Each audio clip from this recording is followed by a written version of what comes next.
The wreckage sprawled across the canyon like a broken monument to violence. Elias Kane crouched beside the twisted metal, his scanner flickering with dying energy signatures. He'd been prospecting on this forgotten moon for 3 months, searching for rare minerals in the asteroid belt's edge, and this was the first sign of intelligent life he'd encountered. The ship was unlike anything in the Galactic Federation's registry.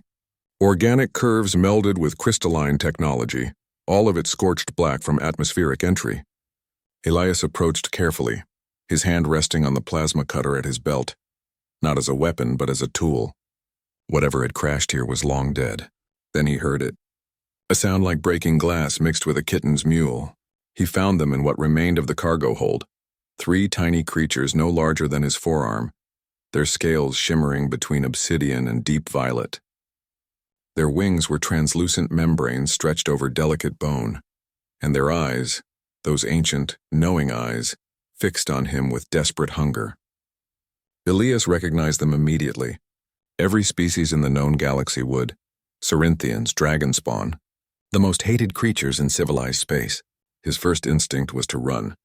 The Cerinthian wars had ended 2 centuries ago, but the scars remained.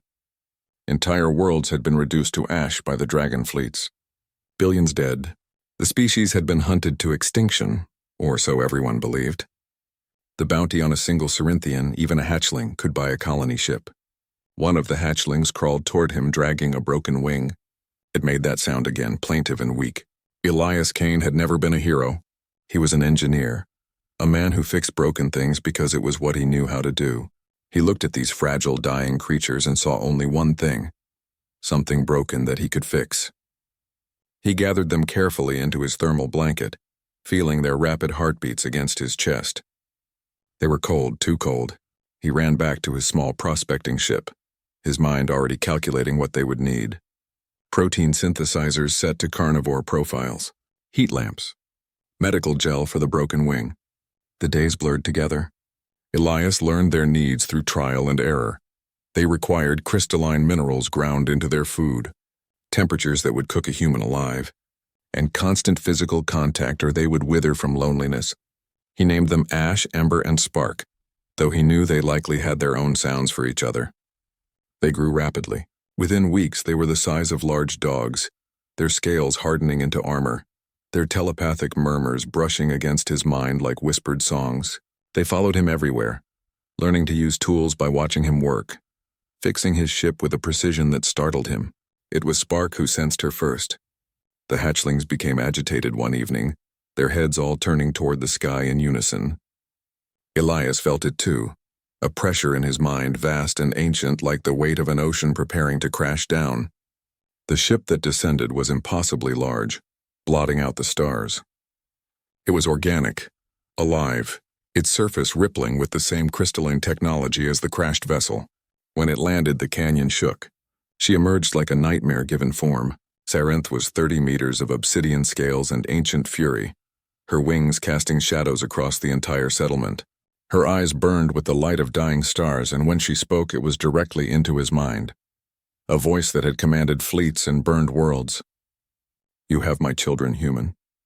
Elias stood his ground, the 3 hatchlings clustered behind his legs, their small bodies pressed against him. He was going to die, he knew it. But he would die standing between them and any threat, even their own mother. They were dying, he said aloud, his voice steady. I couldn't leave them. Sarinth's massive head lowered, bringing one burning eye level with his. She could incinerate him with a thought. Instead, she observed him, the hatchlings, the small camp with its jury-rigged heating systems and mineral feeders. I was hunted, wounded, I crashed. When I woke, my nest was destroyed, my children gone. I have searched for months, expecting to find only their corpses. Her mental voice softened, became almost fragile. You are human. Your kind killed millions of mine. Why would you save them? Elias thought of all the answers he could give. Moral superiority, a desire for redemption on behalf of his species, strategic value. Instead, he told her the truth, because they needed help and I could give it. The silence stretched. The hatchlings chirped softly, and Ash, brave, foolish Ash, stepped forward and nuzzled his mother's massive claw. Sarinth's eyes closed. When they opened again, something had shifted in their depths. The Galactic Federation will come for you now, Elias Kane. They monitor this sector. They have seen my ship. They will know what you have done and they will name you traitor to all civilization. I know, Elias said quietly, yet you do not regret it. No. Sarinth rose to her full height, her wings spreading like a cathedral of shadow and starlight. Then hear me, human.